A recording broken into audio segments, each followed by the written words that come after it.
ছাঁটাই নিয়ে আতঙ্ক যদি কোথাও সৃষ্টি হয়ে থাকে সেটাকে আমি পুরোপুরিভাবে অহেতুক মনে করি। চিলে কান নিয়ে গেছে এবং চিলের পিছনে দৌড়াচ্ছি, আমার কানে কিন্তু আমি হাত দিয়ে দেখছি না কানটা আছে কিনা।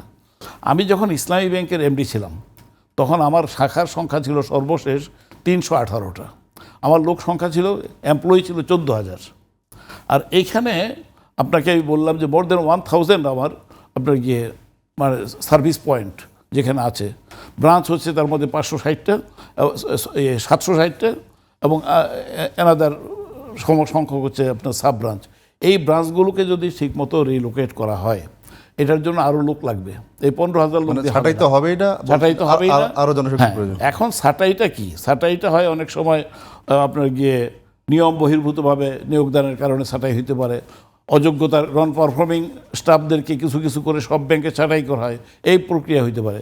কিন্তু এই ব্যাংকের আপনার ইনফ্রাস্ট্রাকচার যে শাখাগুলো আছে এই শাখাগুলোর মধ্যে যদি কিছু অংশ বাদও দেওয়া হয়, সব জায়গায় যদি প্রত্যেকটা থানায় যদি ব্রাঞ্চ যায় এবং আপনার মোটামুটিভাবে এসএমই টাইপের বিনিয়োগের কথা বলা হচ্ছে, এসএমই টাইপের বিনিয়োগে যদি এই ব্যাংকটি যদি নিবিষ্ট হয়, জনকল্যাণধর্মী বিনিয়োগ করে, তাহলে এখানে জনশক্তির প্রয়োজন আর বেশি হবে। কাজেই ছাঁটাই নিয়ে আতঙ্ক যদি কোথাও সৃষ্টি হয়ে থাকে সেটাকে আমি পুরোপুরিভাবে অহেতুক মনে করি।